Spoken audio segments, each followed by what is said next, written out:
by Yusek Ochituason. He's the Chief of Staff of Secretary Tugade. And to his left is PPA GM J. Santiago. And to his left, Sir, kayo na lang. Just to clarify, I'm no longer the Chief of Staff of the Secretary. I'm the USEC for Admin Services and also the representative of the DOTR to the IATF. To my right are the other members of the IATF for the DOTR. This is USEC Raul Del Rosario. He's also the administrator of the OTS. Then to his right is General Manny Gonzalez, the Assistant Secretary for Special Concerns of the DOTR. His further down is Edgar Galvante. I think you know him very well. Then at the very end is Director Mike Capati of the MRT. To my left is, of course, GM J. Santiago of the PPA.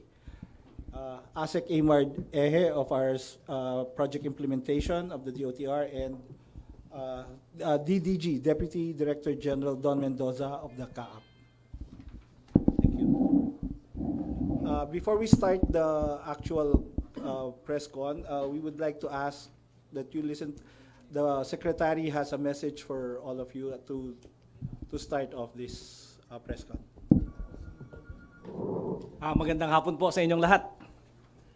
Sa ngalan po ni Secretary Arthur Tugade, kami po sa kagawaran ng transportasyon representing different sectors, aviation, road and rail, at maritime ay nandito ngayong hapon para ipahayag ang mga guidelines na ipapatupad ng DOTR para sa napipintong pag-implement ng community quarantine at social distancing measures.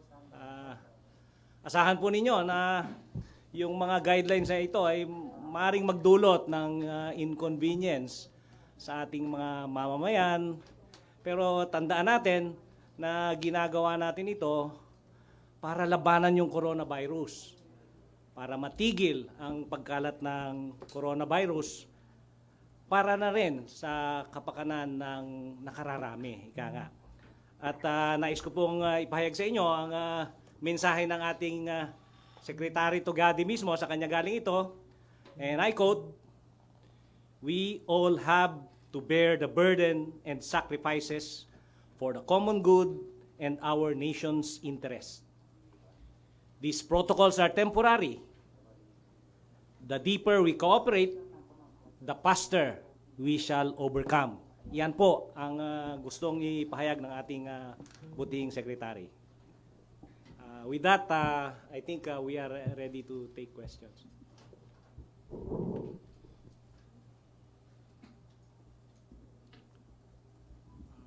Siguro lang, just for you to be able to, for us to able to lay the predicate for all this, what we came up for our guidelines for the management of the emerging infectious disease is broken onto two basic parts. The first one is the general guidelines, which are consistent with the IATF guidelines and protocols. After that, we put meat into these guidelines by having the sectoral implementing guidelines also. So if you will note if you have copies of the guidelines, there will be four main sectors: the road, aviation, maritime, and rail. Okay, but all of them are geared towards the general mandate of the IATF, which is to enforce social distancing during that period of the community quarantine.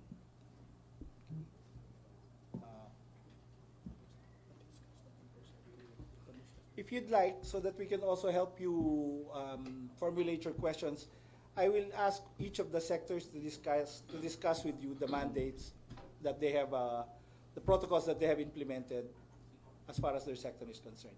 Maybe we can start off with the road sector. ASEC Galvante.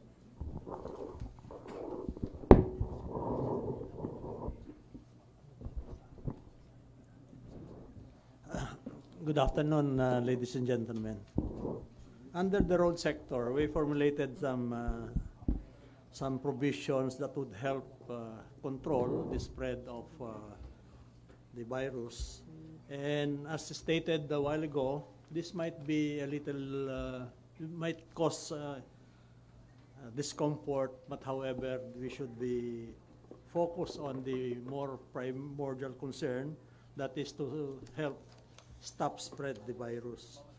For example, on the public utility vehicles, we are advising the operators and drivers to follow the enumerated points.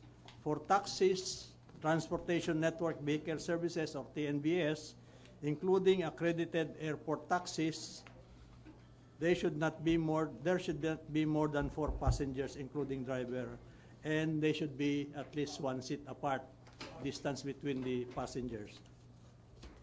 For UB Express, they should not be more than 6 passengers, including drivers, with again 1 seat apart. For all units of public utility jeepneys, should not be more than half of the regular capacity, including driver, and also 1 seat apart. For the omnibus franchising guidelines, compliant units or class 2 and class 3, they should not be more than half the seating capacity and without any standing passenger. For public utility buses, there should be not more than 25 passengers, including the driver and conductor, and again, 1 seat apart and without any passenger standing. Multiple bookings for a single trip provided by the Transport Network Vehicle Service and the pilot implementation of motorcycle taxi shall be suspended. All operators are also directed to inform, educate their drivers and conductors to be observant of their passengers during the travel. Should any of their passengers manifest any symptoms of the COVID-19, they shall assist said person to the nearest hospital and to report the incident to the Department of Health or the Philippine National Police for proper handling. All PUB drivers and conductors are also required to cooperate and observe DOH and PNP protocols or procedures.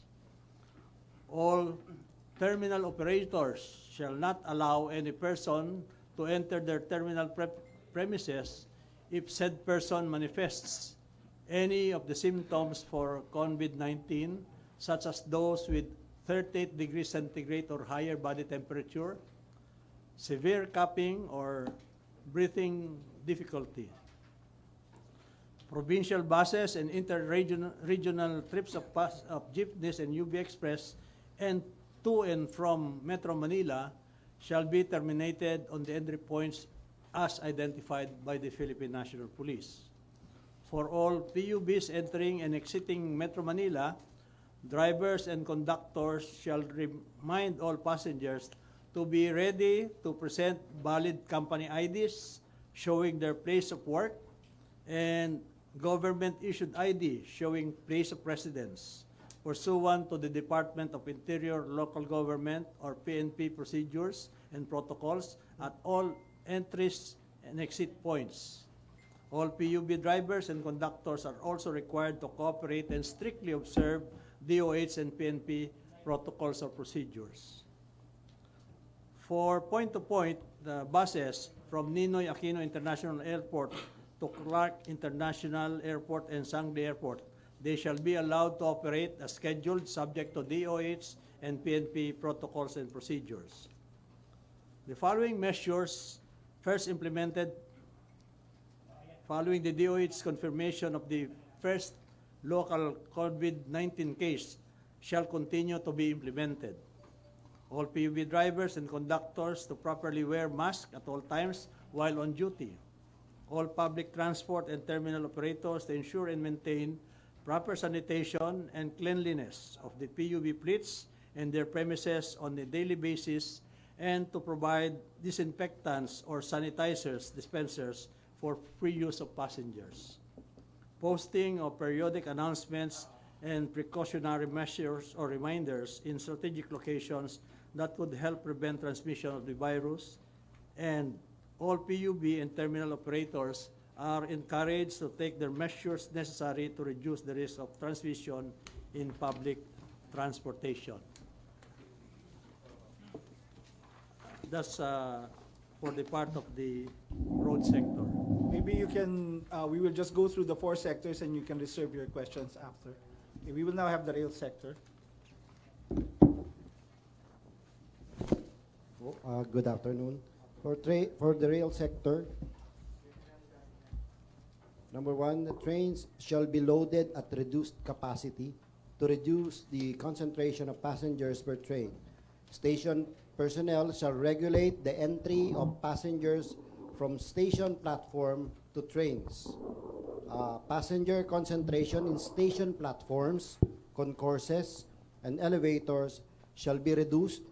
Station personnel shall regulate the entry of passengers into stations and shall implement measures for orderly and distance queuing both inside and outside stations.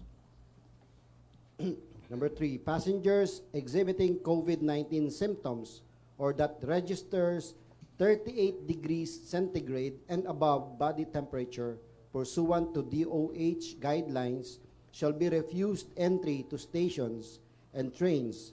In such cases, the concerned station personnel shall observe the DOH guidelines on COVID-19 response procedures. The women's and senior citizens section of train cars will be further separated, designating a subsection for senior citizens.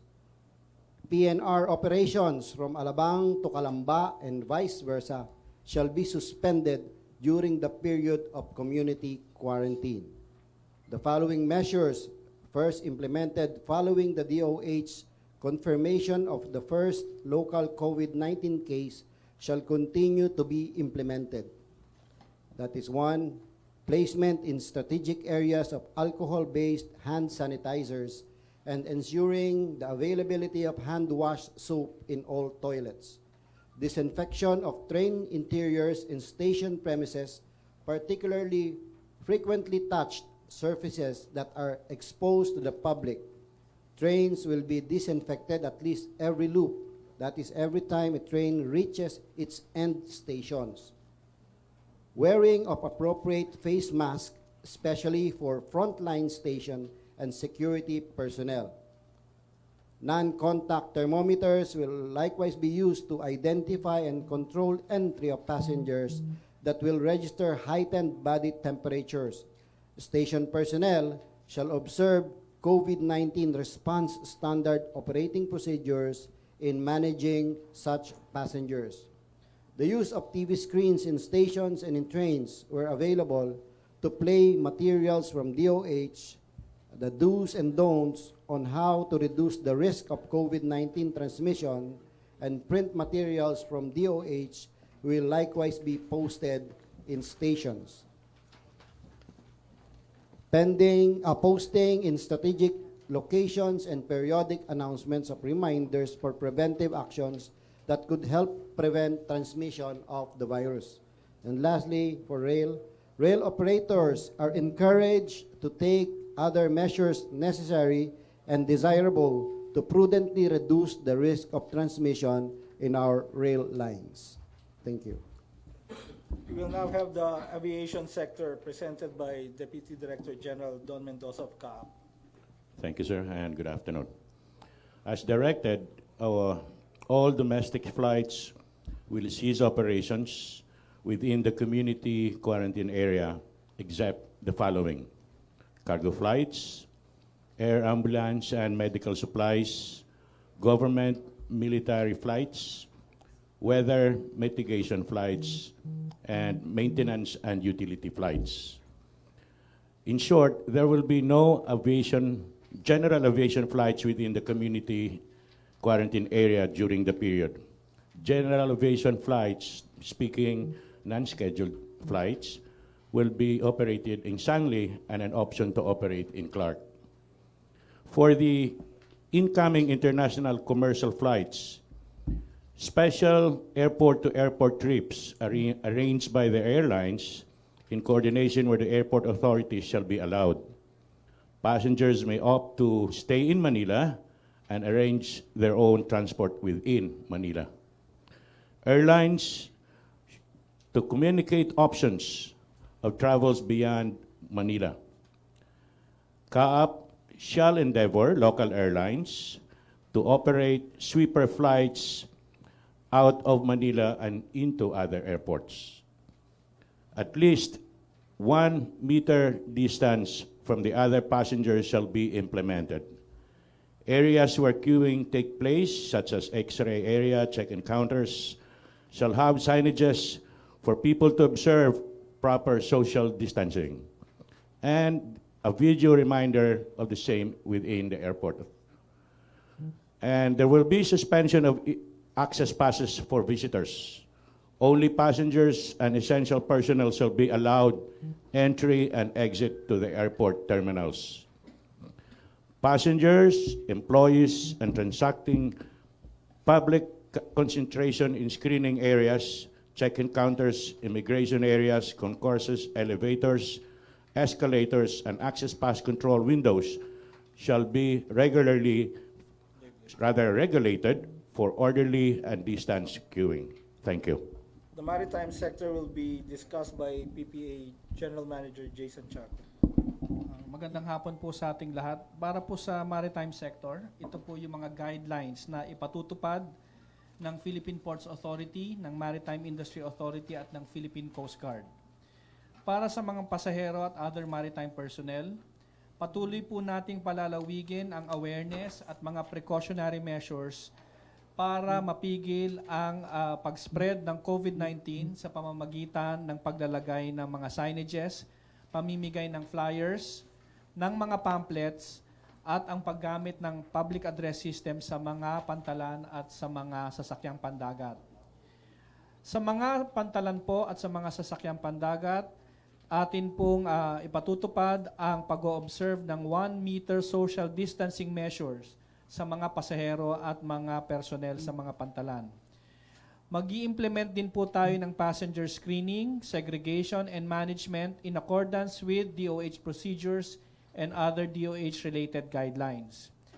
Ang mga tripulante po ng mga cargo vessel na manggagaling sa mga bansang ang mga pantalan ay naapektuhan ng COVID-19 na nabanggit na po sa mga IATF resolutions ay masasubject pa rin po sa quarantine procedure at hindi po sila hahayaang bumaba sa mga barko sa ating mga pantalan. Para sa mga sasakyang pandagat at mga kargamento, passenger traffic sa lahat ng pantalan, papasok at palabas ng National Capital Region ay suspended sa period ng community quarantine. Subalit, ang ferry services sa National Capital Region ay patuloy pong mag-ooperate subject sa observance ng 50% reduced capacity as prescribed by the Maritime Industry Authority.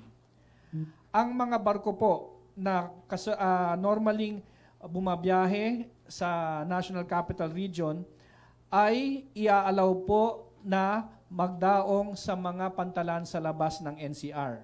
Ibig po sabihin nito, yung pong mga barko mula sa mga probinsya na normally dumadaong sa mga pantalan sa NCR, sila po ay papayagang dumaong sa mga pantalan na malapit sa NCR katulad po ng Batangas, ng Bataan, ng Subic, sa pamamagitan po ng provisional or special permit na i-issue ng Marina. Ang lahat po ng mga passenger terminals at mga sasakyang pandagat shall strictly observe hygienic measures as prescribed by the DOH. Sa mga kargamento naman po, papasok at palabas ng National Capital Region, hindi po hahadlangan ang labas-masok ng mga kargamento papasok at palabas ng National Capital Region. Ang lahat po ng mga cargo trucks or vans na papasok at palabas ng Port of Manila, kabilang po dyan ang South Harbor, Manila International Container Terminal, North Harbor at Manila Harbor Center, ay i-require po na kumuha ng cargo entry or withdrawal permit mula sa Philippine Ports Authority na siya po nilang ipipresenta sa mga checkpoint na ilalatag po ng Philippine National Police para sila po ay papasukin sa National Capital Region or hayaang makalabas sa National Capital Region. Yun naman pong waste reception services o yung pong pag-handle ng mga basura ng mga barko sa ating mga pantalan sa NCR ay masususpinde at ang mga barko pong foreign at mga domestic na barko ay uobligahing i-unload ang kanilang mga basura sa susunod na pantalan na kanilang dadaungan.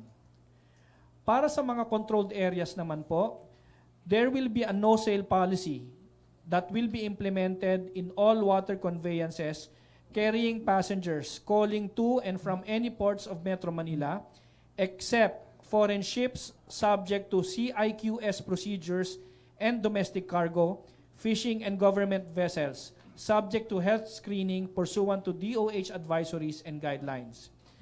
Establishment of entry and exit controls in ports and other maritime areas and waters as identified by the Philippine Coast Guard. Salamat po. Ngayon po, ang effectivity po nitong ating mga guidelines ay yung 30-day period po, mag-uumpisa po tayo bukas, ay mamayang hating gabi hanggang sa hating gabi ng April 14. Ito ho mga policies at guidelines at protocols na sinabi namin sa inyo, it will be subject to review every day by the task group.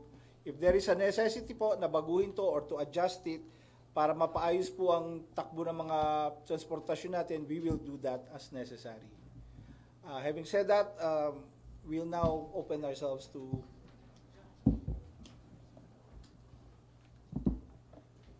Good afternoon po, Jo Anano from UNTV. Question ko po sa rail sector, with regards po ito sa MRT. Sir, gusto ko lang pong malaman in detail, paano po natin i-implement itong reduced capacity? Ia-allow pa rin po ba natin ang tayuan po sa loob ng trains? Thank you. Magandang hapon po. Yung tinatawag na reduced capacity natin, we will implement 1 meter social distancing din sa train saka sa station platform natin. At ang reduced capacity po ng train natin ay marireduce siya sa 25%. Yung dating kinakarga natin na 1,000 plus will be reduced to around 250 to 300 maximum a day. Meaning, malaki po ang convenience nito sa mga pasahero. Kaya ngayon pa lang ay humihingi na kami ng dispensa dahil bukod dun sa linya na kung saan sila ay pumipila hanggang sa platform, ay ililimit muna namin ang pasok ng kada pasahero at pati po pagsakay sa tren.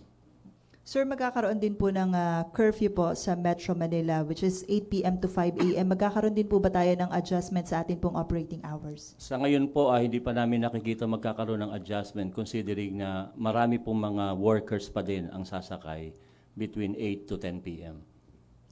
So, exempted po kasi ang mga workers natin sa curfew. So, we are expecting also riders from that. Then, tama po, i-review natin yan everyday kung kailangan i-subject sa reduction. Sir, last na lang po. Regarding naman po sa aviation, sir, I just wanted to clarify po, paano po kung halimbawa, meron pong flight coming from Australia and then lalapag po siya ng NAIA, tapos po, meron siyang connecting flight going sa, halimbawa, Tuguegarao po, paano po yung magiging sistema po na? The directive is no domestic flights out of Manila. So that's why we are open to the options of Clark. That's why, as I said, mayroon po tayong P2P buses that will carry passengers out of Manila and then will bring it to Clark. So we are also asking airlines if they can launch extra sections or extra flights out of Clark. Maluwag po ang Clark, napakalapad po. So definitely, makaka-accommodate pa sila ng mga extra flights. Kung pwede lang po ako magdagdag doon sa sinabi nung dalawang nauna po sa akin, yung no standing policy po ay hindi lang po para sa train, pati po sa mga bus natin, i-implement natin yon. Dahil puro sa tinatawag na social distancing. So for PUBs and also for trains, bawal na po yung tayuan.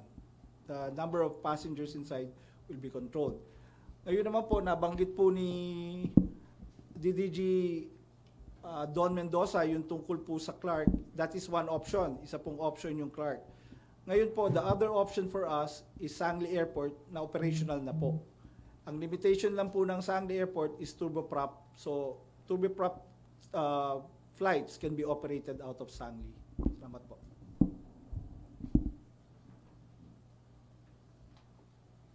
Sa Monte po from TV5. Sir, yung na-mention nga po yung, for example, yung sa mga bus po na nakatayo, paano po kaya natin ma-check, sir, yun na sinusunod po yun ng mga bus driver and operator? Like for example po ngayon, kung magkakaroon nga po ng curfew, syempre, may mga workers pa rin po, ano po, magmamadali sila. So, pipilitin po ba nila, yung iba po magpupumilit na sumakay sa bus just to get home? Paano po kaya po natin masisiguro na hindi po magsisiksikan yung mga pasahero? Ang enforcement po ng lahat ng protocols na relative po dito sa COVID-19 po ay ipatutupad po ng PNP. So ang PNP po, we are coordinating with them. They will have several teams around the Metro Manila to enforce these protocols. Tapos po, ang dapat po natin tandaan, itong mga bus punto, may prangkisa po ito sa LTFRB. So regulated po sila ng LTFRB. If they do not cooperate, the LTFRB can give sanctions against these bus operators.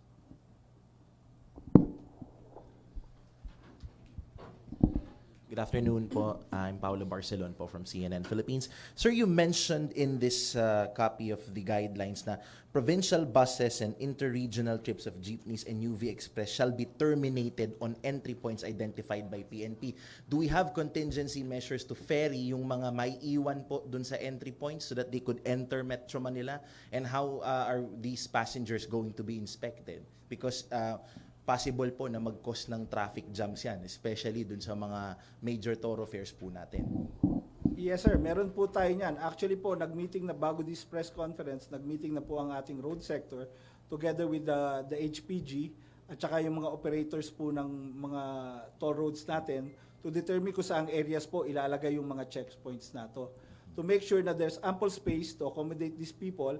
At isa pa po ay they have made arrangements na yung pong mga city buses or city public utilities naman will also be meeting them at these points to ferry them inside the NCR. So parang merong terminal quote-unquote for Parang lack of ganun a po. better Pero term. ang effect po nun is yung mga checkpoint po ito. Also to control the movement of people mula sa labas ng NCR papasok at ganun din po yung palabas. Okay. Sir, on the matter of aviation, with regards to international flights, so yung international flights, ano pong klaseng, do you have info on which special airport-to-airport trips are arranged now with the airlines?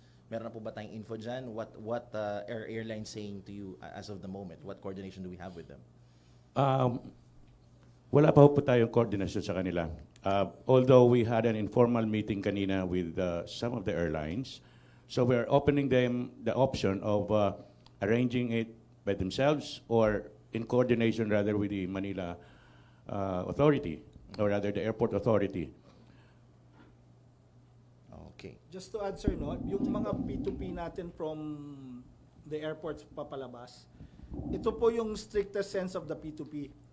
Pag sakay po nila sa NAIA, wala na pong titigilan to, wala in any point in Metro Manila or NCR. Ang susunod po na baba ng pasahero nito either sa Sangli or sa Clark na po.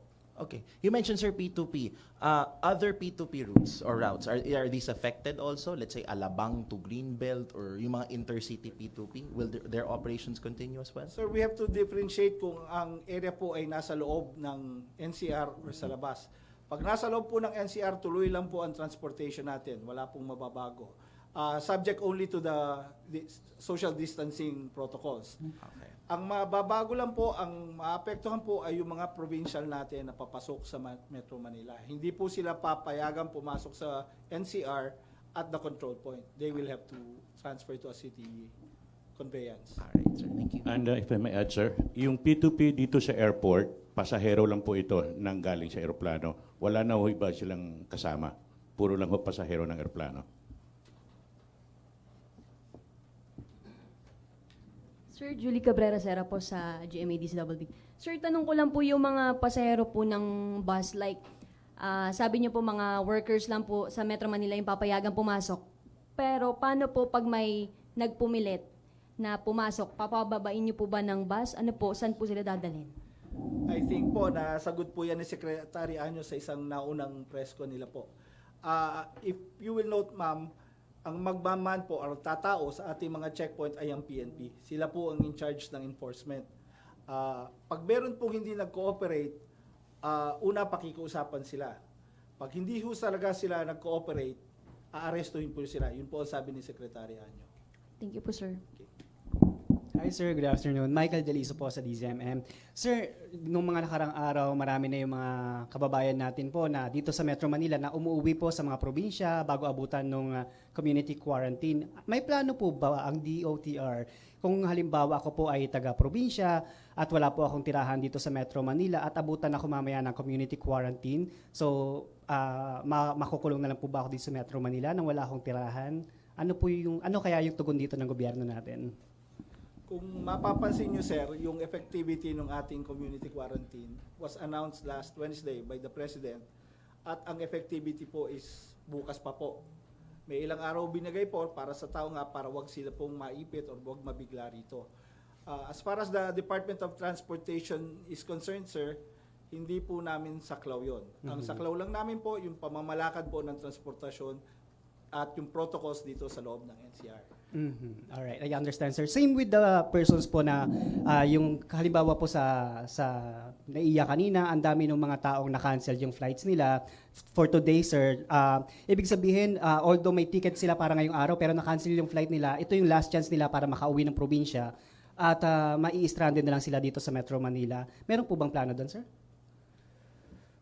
Yes, sir. As I said, open po ang Clark, so we are coordinating with the airlines na magdagdag po ng flights out of Clark. Kasi pwede na, isa-shuttle naman natin yung pasahero papuntang Clark eh. Alright. Ang lockdown, kundi yung quarantine area is only Metro Manila. So they're free to get to Clark and then wait for some reminders or advisories from the airlines. Sir, last question ko po. Gaano po kaya magiging kahigpit yung authorities natin sa pag-i-implement nitong mga guidelines na ibinigay po ninyo?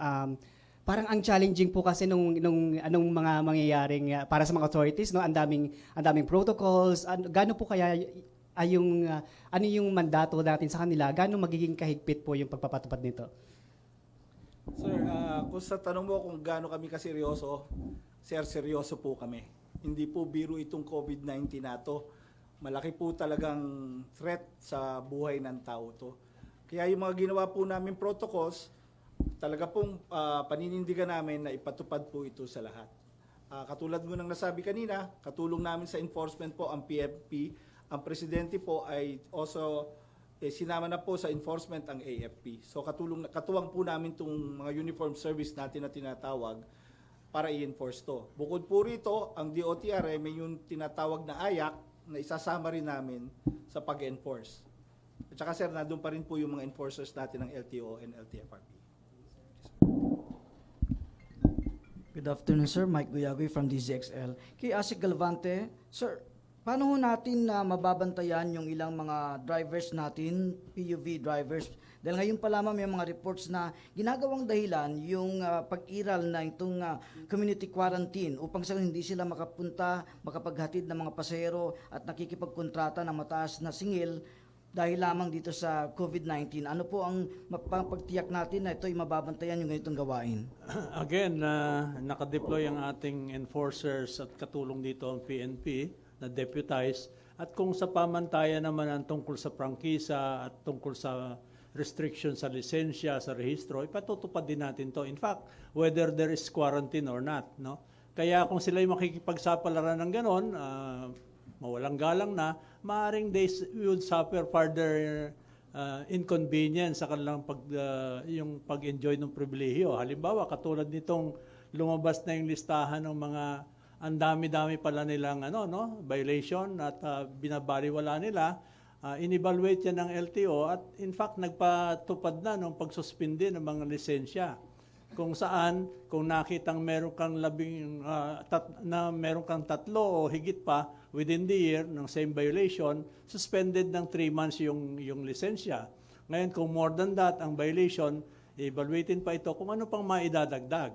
But of course, hindi ito dahil gustong magpahirap, kundi sinusunod lang natin ang pamantayan ng ating batas para naman magkaroon tayo ng disiplina sa daan.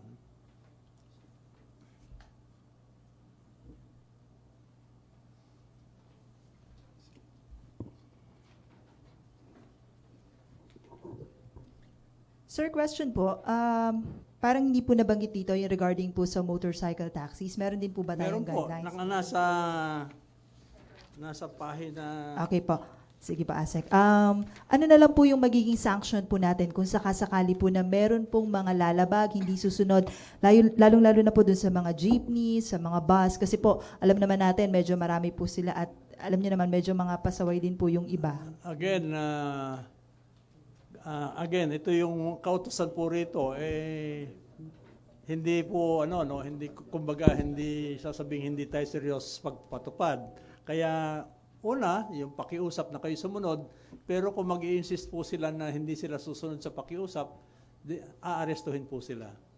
And kung ano yung corresponding sanction under the rules and regulation of traffic, ipapataw sa kanila. Pero kung halimbawa may nature of being a criminal violation, then a corresponding case can be filed against them. Sir, may nagpapatanong lang po. Sir, paano daw po yung mga nagtatrabaho sa isang site, halimbawa po Montalban, umuwi po sa Laguna po yung work site, papayagan daw po ba na dumaan sa NCR? May service naman daw po na point-to-point. Ma'am, kami po ang mungkahin namin sa mga tao, if they can find alternative routes, better. Pero kung wala po sila talagang madadaanan, ipapakita lang po yun nila yung identification nila na either nakatira sa kabila at magpa-pass through lang po sila sa NCR. Just as long as controlled, ma'am, yung nila, yung travel nila within the NCR, they will be allowed to pass, ma'am. Thank you po, sir. Okay. So, follow up lang po doon sa question ni Julie, no? So, are we saying now that commuters should brace for longer commuting times, especially po dun sa mga papasok na or lalabas ng Metro Manila? Kasi medyo may mga inspections pong nakalagay dito na you have to be or you have to present a valid company ID. So, kailangan na po ba nating mag-adjust? Let's say, ako po, I work in Mandaluyong and I live somewhere, let's say, in Laguna. So, my trip usually takes 1.5 hours. Do I need to wake up earlier? Ganun po siguro. Anong adjustments po ang may papaya natin sa ating mga kababayan? Sir, siguro, bago ko sagutin, sir, yung tanong nyo, is pag-usapan muna natin yung premise natin sa sagot natin. Okay. Una po, hindi po ito normal o regular na panahon para sa atin. Malaki po itong pinagdadaanan natin dahil sa COVID-19 at dahil po malaki itong pinagdadaanan natin, kailangan po ng sakripisyo ng bawat lahat para mapanitili po natin ang health at saka ang well-being po ng lahat ng ating citizens within the NCR. Yes, Definitely, sir, there will be inconvenience. But like I said again, sir, these are abnormal times. These are not normal times. Hindi po ngayon ang konsiderasyon is yung katulad po ng dati, ang konsiderasyon po is yung comfort at saka yung comfort ng commuters. Ngayon po ang konsiderasyon natin is ma-prevent yung spread ng virus. Kaya po ang nililimitahan natin dito, kung ano ang mapapansin nyo, ang nililimitahan po natin is yung movement ng tao. Ang cargo po tuloy-tuloy lang po. Commerce will continue. It is only the movement of people that we are trying to control here. Also to control the spread of the virus. Yes, sir. Shai Lagarde po, GMA News. Sir, paano po nito maapektuhan yung mga private vehicles naman po? For example, nagtatrabaho siya sa Maynila pero umuwi siya araw-araw sa Pampanga. Ano po yung rules then with it for inspection and entry points? Ma'am, ganun din po yun. Ang private vehicles will also have to pass through the checkpoints. For them to enter the NCR, dapat po ma-justify nila kung ano yung dahilan ng pagpasok nila sa NCR. Kung ang dahilan po nila, ang trabaho nila nasa loob ng NCR, ipapakita lang po nila yung company ID nila just to prove that they are working sa loob ng NCR. And they will be allowed po. Ganon naman din po paglabas nila. They just have to show na kaya sila pumasok sa NCR ay dahil po nagtrabaho sila. Hi, sir. Sorry, Patricia from Enquirer po. Sir, what identification will the people in the checkpoints be accepting po? Kasi some blue-collar workers have already said na wala kaming ID, construction workers, hindi naman namin, paano namin mapuprove na we work in NCR and we live outside? Yes, ma'am. For those with IDs, yung company IDs. Ngayon, ma'am, for those na wala namang IDs, a certification from their employer would be sufficient. Basta lang ipakita kung saan sila nagtatrabaho. Ang importante lang makita talaga ng mga nasa checkpoint na may trabaho sila sa loob ng NCR. Sir, follow up to that. How about yung wala naman silang residence ID? Kailangan pwede bang barangay certificate or anong kailangan na, anong pwedeng alternative? Residence ID to prove, ma'am, what? Di ba sabi niyo, sir, kanina for road, you need 2 IDs to show na sa Metro Manila ka nagtatrabaho and you live outside. So, nasagot niyo na yung nagtatrabaho sa Metro Manila. How about wala akong ID to prove that I live in Laguna? Barangay clearance, ma'am. Barangay certification will do.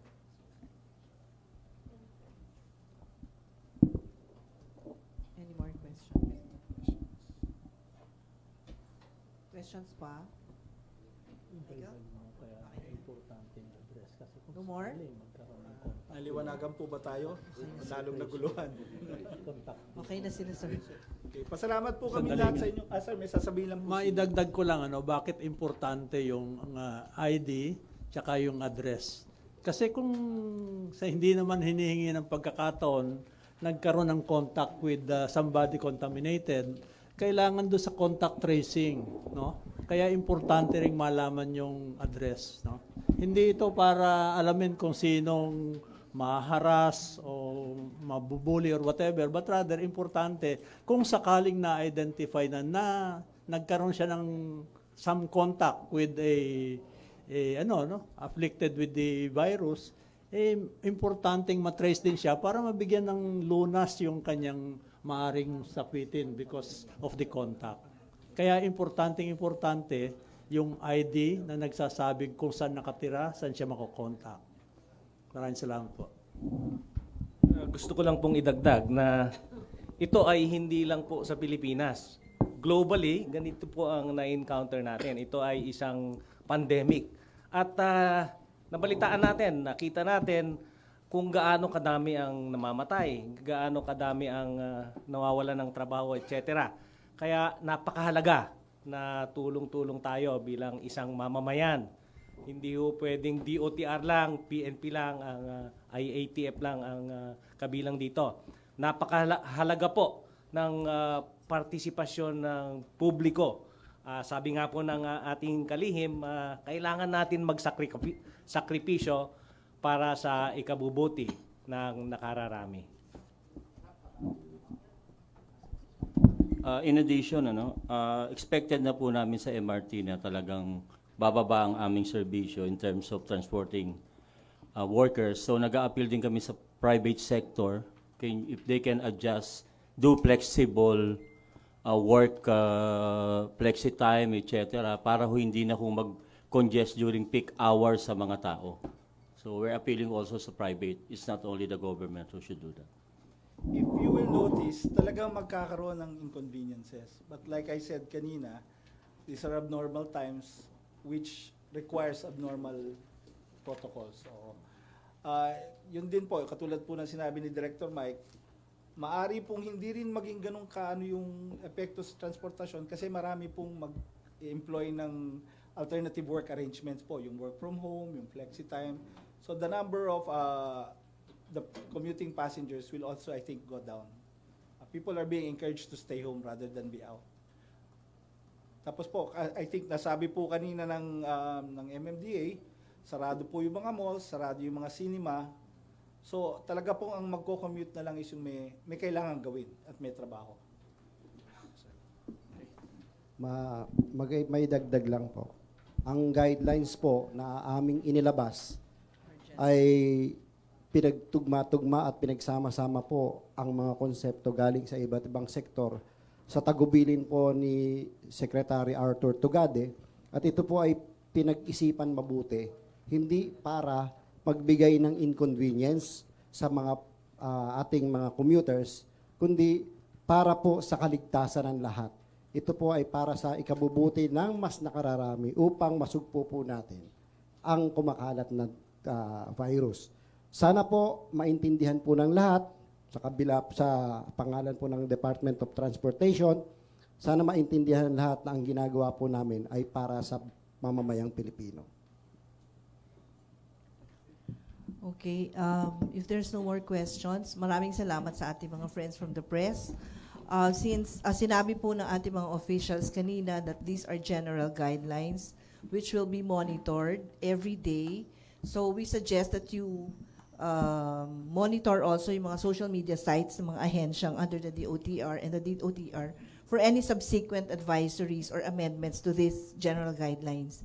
And Secretary Tugade said the agencies are not prevented from coming out with their own respective additional guidelines if they so deem fit. So maraming salamat po sa inyong lahat and stay safe.